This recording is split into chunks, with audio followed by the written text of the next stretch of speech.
Assalamualaikum warahmatullahi wabarakatuh.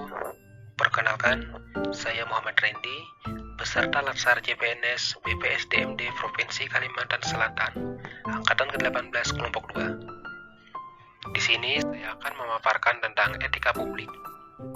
Apa itu etika publik? Dan mengapa kita perlu memahami tentang etika publik? Agar nantinya kita sebagai ASN dapat memiliki pemahaman tentang kode etik dan juga perilaku sebagai pejabat publik.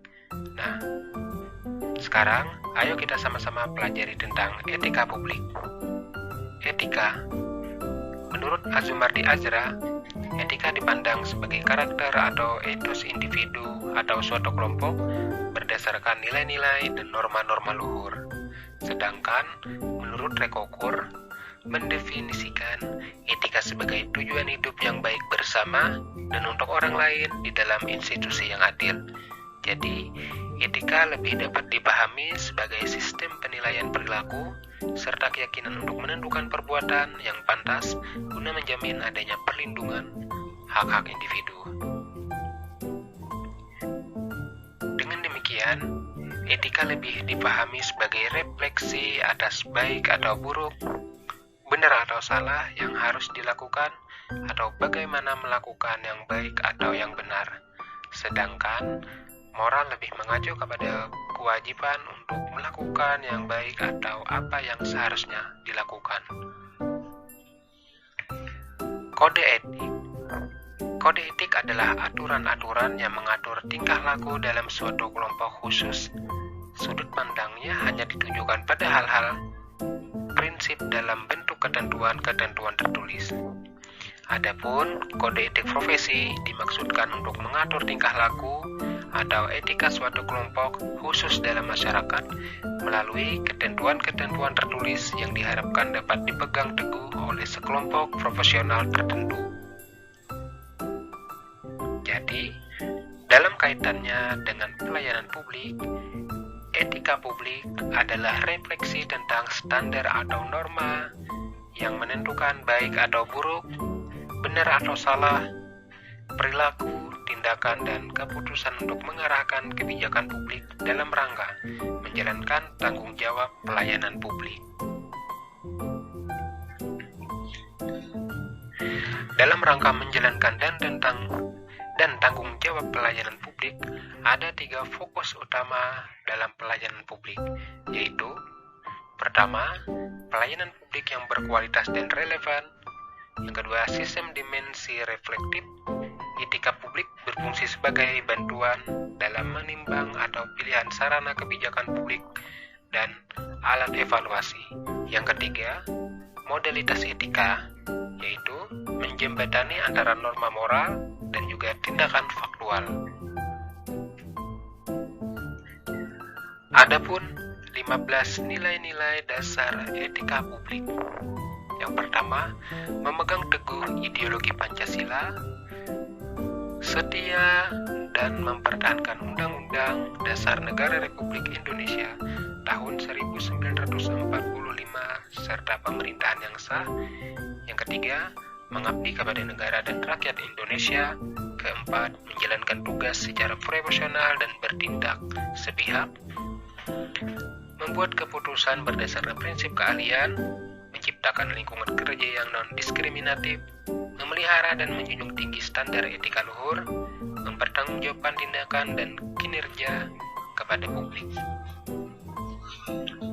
Selanjutnya, memiliki kemampuan dalam melaksanakan kebijakan dan program pemerintah, memberikan pelayanan kepada publik secara jujur, tanggap, cepat, tepat, akurat, berdaya guna, berhasil guna, dan santun, mengutamakan kepemimpinan berkualitas tinggi, menghargai komunikasi, konsultasi, dan kerjasama, mengutamakan pencapaian hasil dan mendorong kinerja pegawai, mendorong kesehatan dalam pekerjaan, dan terakhir, meningkatkan efektivitas sistem pemerintah yang demokratis sebagai perangkat sistem karir. Kemudian, ada 12 kode etik dan kode perilaku ASN. Yang pertama, Berdasarkan Undang-Undang ASN, kode etik dan kode perilaku ASN yakni sebagai berikut. Pertama, melaksanakan tugasnya dengan jujur, tanggung jawab, dan berintegritas tinggi. Melaksanakan tugasnya dengan cermat dan disiplin. Melayani dengan sikap hormat, sopan, dan tanpa tekanan. Melaksanakan tugasnya dengan sesuai peraturan perundang-undangan yang berlaku. Melaksanakan tugasnya sesuai dengan perintah atasan atau pejabat yang berwenang, menjaga kerahasiaan yang menyangkut kebijakan negara, menggunakan kekayaan dan barang milik negara secara bertanggung jawab, efektif dan efisien, menjaga agar tidak terjadi konflik kepentingan dalam melaksanakan tugas, memberikan informasi secara benar dan tidak menyesatkan kepada pihak lainnya, tidak menyalahgunakan informasi internal negara, tugas, status, kekuasaan, dan jabatan untuk mendapat atau mencari keuntungan atau manfaat bagi diri sendiri atau untuk orang lain. Memegang teguh nilai ASN dan selalu menjadi reputasi dan integritas ASN. Terakhir, melaksanakan ketentuan peraturan perundang-undangan mengenai disiplin pegawai ASN. Pada prinsipnya, ada 3 dimensi etika publik. Dimensi yang pertama, dimensi kualitas pelayanan publik. Etika publik menekankan pada aspek nilai dan norma, serta prinsip moral, sehingga etika publik membentuk integritas pelayanan publik. Moral dalam etika publik menuntut lebih dari kompetensi teknis karena harus mampu mengidentifikasi masalah-masalah dan konsep etika yang khas dalam pelayanan publik. Yang kedua, dimensi modalitas. Membangun integritas publik harus disertai perbaikan sistem akuntabilitas dan transparansi yang didukung oleh modalitas etika publik, yaitu bagaimana bisa bertindak baik atau berperilaku sesuai standar etika, bagaimana cara etika bisa berfungsi atau bekerja, bagaimana struktur seperti apa yang mampu mengorganisasikan tindakan agar sesuai dengan etika, kemudian infrastruktur semacam apa yang dibutuhkan agar etika publik dapat berfungsi. Unsur-unsur modalitas dalam etika publik yakni seperti akuntabilitas, transparansi, dan netralitas. Yang ketiga, dimensi tindakan integritas publik. Adapun maknanya secara luas, yakni tindakan yang sesuai dengan nilai dan tujuan, serta kewajiban untuk memecahkan dilema moral yang tercermin dalam kesederhanaan hidup.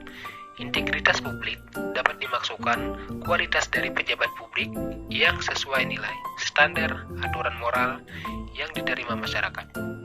Etika publik juga merupakan niat baik seorang pejabat publik yang didukung oleh instansi sosial seperti hukum, aturan, kebiasaan, dan sistem pengawasan. Dalam reformasi birokrasi, ada 8 area perubahan yang harus dilakukan oleh seluruh kementerian atau lembaga dan pemerintahan pusat dan daerah di Indonesia.